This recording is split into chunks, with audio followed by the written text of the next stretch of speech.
আজকের গল্প শুরু করলাম কলকাতা স্টেশন থেকে।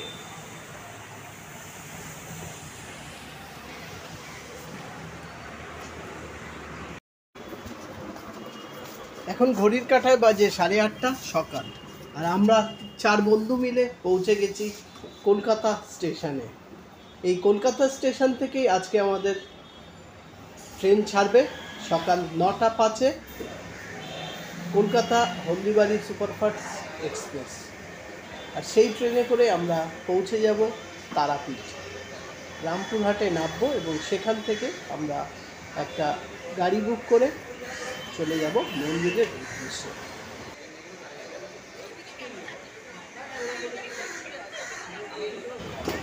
সঠিক সময় মানে সকাল 9:05, আর আমাদের ট্রেন ছেড়ে দিল রামপুরহাট যাওয়ার উদ্দেশ্যে। কলকাতা স্টেশন থেকে রওনা দিল আমাদের ট্রেন রামপুরহাট যাওয়ার উদ্দেশ্যে। এই ট্রেনটি কলকাতা স্টেশন থেকে ছেড়ে হলদিবাড়ি পর্যন্ত এই ট্রেনটি যায়। তো আমরা তার আগে রামপুরহাটে নেমে যাব। ট্রেনটি কিন্তু খুব সুন্দর সার্ভিস দেয়, তার কারণ এই ট্রেনটি কিন্তু সব স্টেশনে দাঁড়ায় না। কলকাতা স্টেশন থেকে ছাড়ার পর প্রথম স্টেশন বর্ধমান, তারপর শান্তিনিকেতন, তারপর রামপুরহাট। সুতরাং খুব সঠিক সময় এবং সঠিকভাবে এই ট্রেনটি আপনাদেরকে পৌঁছে দেবে রামপুরহাটে, মানে তারাপীঠ যাওয়ার উদ্দেশ্যে।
প্রাকৃতিক দৃশ্য দেখতে দেখতে, 4 বন্ধুতে গল্প করতে করতে, আড্ডা দিতে দিতে এবং ট্রেনের বিভিন্ন ধরনের খাবার খেতে খেতে আমরা অবশেষে পৌঁছে গেলাম রামপুরহাট।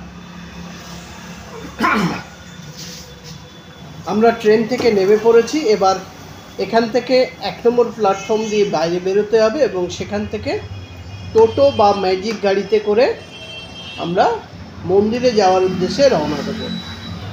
তো আমরা যথারীতি প্ল্যাটফর্ম থেকে বাইরে বেরোলাম এবং একটি অটো রিজার্ভ করলাম, যার মূল্য 250 টাকা। সেই অটোতে আপনারা 5 জনও যেতে পারেন, 4 জনও যেতে পারেন, ভাড়া দিতে হবে 250 টাকা। তো আমরা 4 বন্ধু ছিলাম, অটোটা রিজার্ভ করে নিলাম 250 টাকা দিয়ে, আর আমরা মন্দিরের উদ্দেশ্যে রওনা দিলাম। আমরা হোটেলে পৌঁছে গেছি। আমাদের হোটেল আগে থেকেই ঠিক করা ছিল। হোটেলে পৌঁছে আমরা স্নান করে নিয়ে এবার আমরা মন্দিরে যাওয়ার উদ্দেশ্যে এই মন্দিরের রাস্তার দিক দিয়ে আমরা এগিয়ে চলেছি মন্দিরের দিকে। এই রাস্তার দুধারে প্রচুর দোকানপাট রয়েছে, বিভিন্ন ধরনের জিনিসের দোকান আছে, সঙ্গে রয়েছে পুজো দেওয়ার ডালা সামগ্রীরও দোকান। তো আমরা যথারীতি 4 বন্ধু মিলে এগিয়ে চললাম মন্দিরে যাওয়ার উদ্দেশ্যে। আমাদের আগে থেকে পুরোহিত মশাই ঠিক করে রাখা ছিল, তার সাথে ফোনে যোগাযোগ করে নিয়েছি, করে নিয়ে আমরা মন্দিরের দিকে যাচ্ছি। সেখান থেকে আমরা ডালা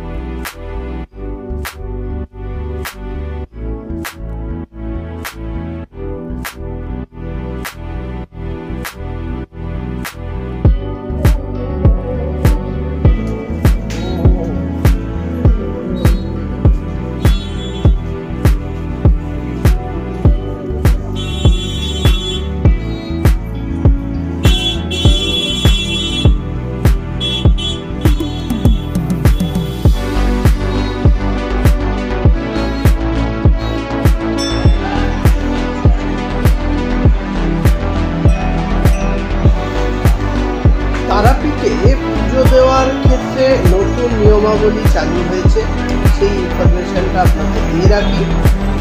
এখন আগেকার মতো আর পুজো দিতে এত সমস্যা হবে না। তার কারণ হচ্ছে আমরা এর আগেও অনেকবার গেছি, তখন দেখেছি বিভিন্ন ধরনের টাকা দিয়ে সেখানে লাইন দেওয়া হতো, পুজো দেওয়া হতো, কিন্তু এখন আর সেই সুবিধা নেই।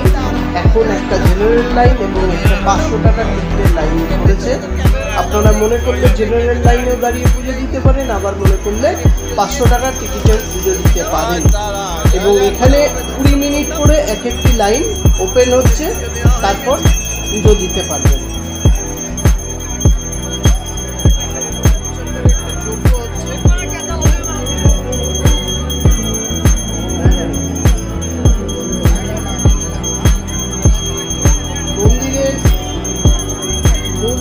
মন্দিরের ভেতরে গর্ভগৃহে ক্যামেরা অ্যালাউ নেই, তাই আপনাদেরকে ভেতরের ছবি দেখাতে পারবো। আমাদের পুজো দেওয়া হয়ে গেছে, এরপর আমরা চলে এসেছি ভাত, ভাজা, ভাজা, চোখা, আর একটা এখানে ভেজ আছে। সঙ্গে যেটা মেন এই রেস্টুরেন্টের খাবারে সেটা হচ্ছে গরম ভাতে কাঁচা লঙ্কা। এবার এখন খেয়ে দেখতে হবে যে এখানকার খাবারের কোয়ালিটি সেই আগের মতো আছে।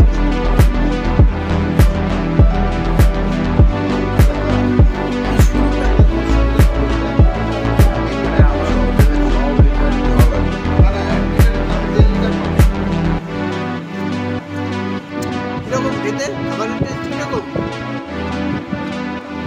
না? কোনটা ভালো বেশি?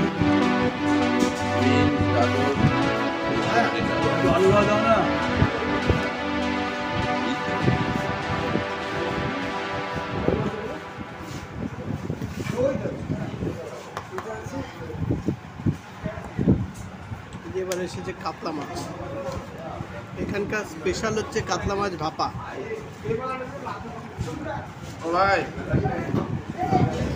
দুপুরের লাঞ্চ করে নেওয়ার পর আমরা আবার হোটেলে ফিরলাম এবং সন্ধেবেলা আবার আমরা মন্দিরে পৌঁছে গেলাম, কারণ সন্ধেবেলা মন্দিরে আরতি হয় মায়ের। সেই আরতি দেখার জন্য আমরা আবার সবাই মিলে মন্দিরে পৌঁছে গেছি। আর কিছুক্ষণ পরেই মায়ের আরতি শুরু হবে।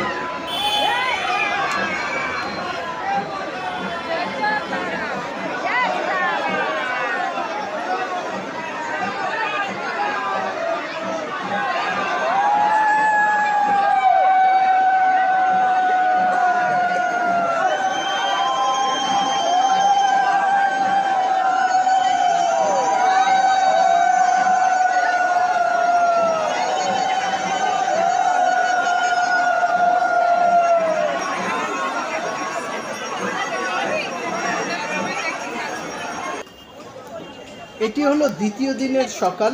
আমরা দ্বিতীয় দিন সকালবেলা আবার মায়ের মন্দিরে এসেছিলাম মায়ের দর্শনের উদ্দেশ্যে। তো এই ছিল তারাপীঠের 1 নাইট 2 ডেজের ভিডিও। যদি ভিডিওটি ভালো লেগে থাকে অবশ্যই লাইক, শেয়ার এবং কমেন্ট করবেন এবং ভিডিওটি আপনাদের বন্ধুদের কাছে শেয়ার করে দেবেন। আর আমার চ্যানেলে যদি নতুন হয়ে থাকেন তাহলে অবশ্যই চ্যানেলটি সাবস্ক্রাইব করে আমার পাশে থাকবেন। আপনারা সবাই ভালো থাকবেন, সুস্থ থাকবেন। আবার দেখা হবে নতুন কোনো ভিডিও নিয়ে, নতুন জায়গা নিয়ে, নতুন গল্প নিয়ে।